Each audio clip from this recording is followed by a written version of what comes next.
So, Alex Pereira recently knocked out Jamal Hill at UFC 300, a former champion. It's crazy what Alex Pereira has done in his very short UFC career. He's knocked out former champions, like I just mentioned. He's knocked out future Hall of Famers and potentially getting another title defense in the very near future.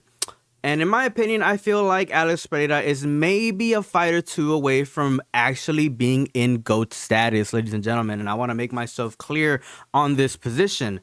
So, in my opinion, I feel like Alex Pereira probably is going to get another title defense at light heavyweight.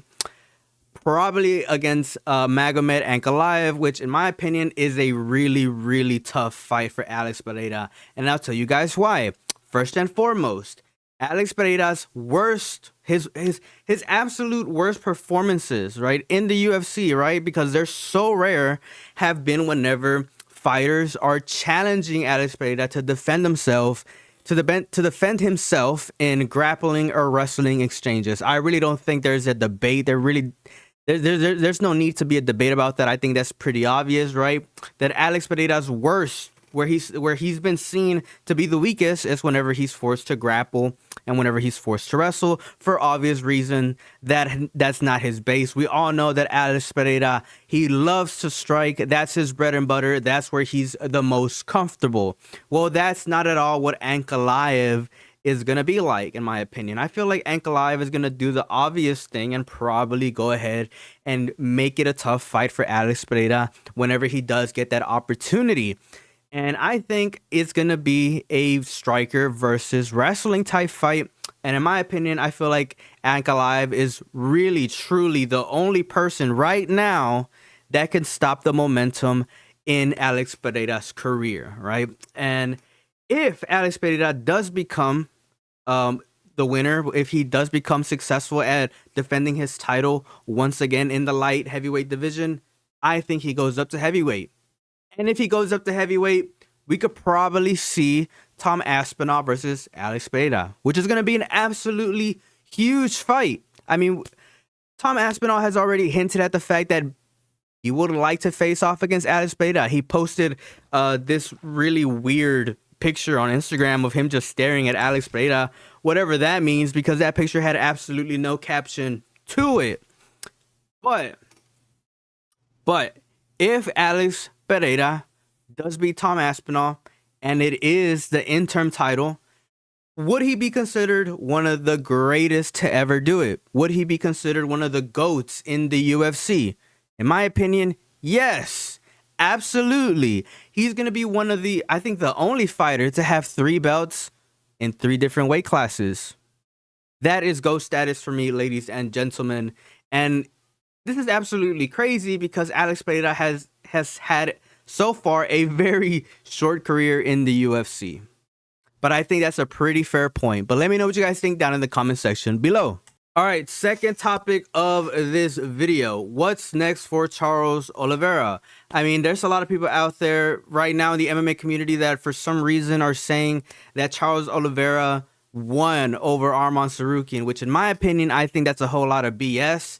I think that Arman Tsarukyan won the fight. And I'm just like each and every single one of you guys out there. I wanted Charles Olivera to win so freaking bad.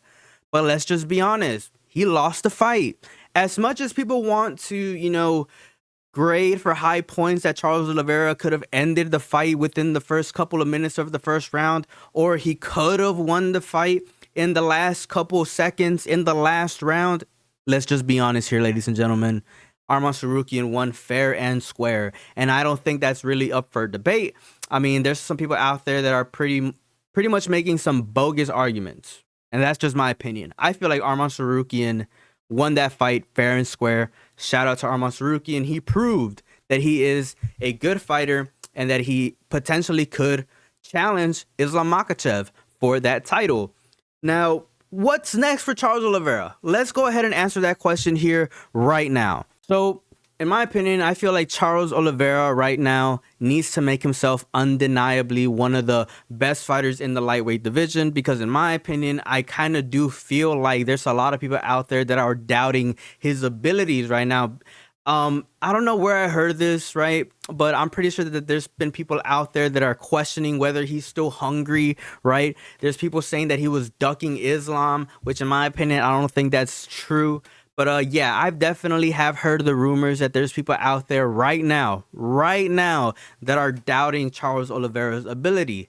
And they're doubting that he's hungry to compete against some of the greatest fighters out there, which I think is pretty bogus because this guy is a cage fighter. I think he's done a lot of great things in the sport. I don't know where people are, getting these narrative from, in my opinion, but just to be clear, Charles Oliveira needs to make himself undeniable again. So there are a couple matchups that I would like to see him take on in the lightweight division that could probably help him get this objective done and out the way so that he could potentially fight for the title again in a couple months, maybe before the year ends. So one fighter that I want to mention in this video that's potentially going to fight Charles Oliveira next, right? And this is just a fight that I would like to see. Obviously, Charles Olivera is going to have to take some risks. He's going to have to, put his literal career on the line and face somebody who has momentum going for themselves currently. And I think a good name for Charles Olivera is obviously somebody like Mateusz Gamrot. And I'll tell you guys exactly why. There's going to be some people right now that are going to be saying, well, he's down in the division. He's ranked number 5. Charles Oliveira is ranked number 2. This is a bad fight for Charles Oliveira. It's a lose-lose situation. And I'll tell you guys why it's not. Look, Mateusz Gamrot, he's in a 3-fight winning streak. He just won at UFC 299. People don't like the way that he's winning, but he's winning fights.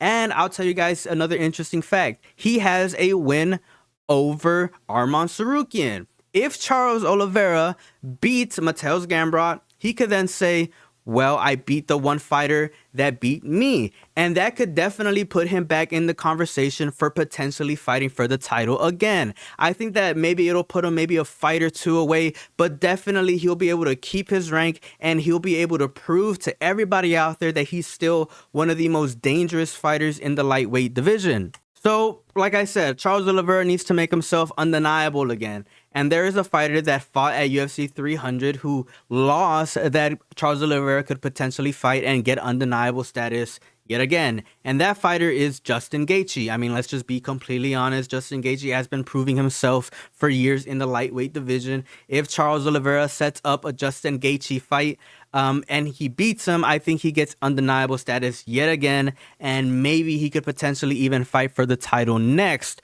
And that's just my opinion. Obviously, the same could be said about Justin Gaethje. If Justin Gaethje fights Charles Olivera, obviously I think he's back for title contention as well. But that's a different topic for a different video. Anyways, I hope you guys enjoyed this video. Let me know your thoughts down in the comment section below. As always, it's a pleasure talking to each and every single one of you guys. Peace out and have a good one.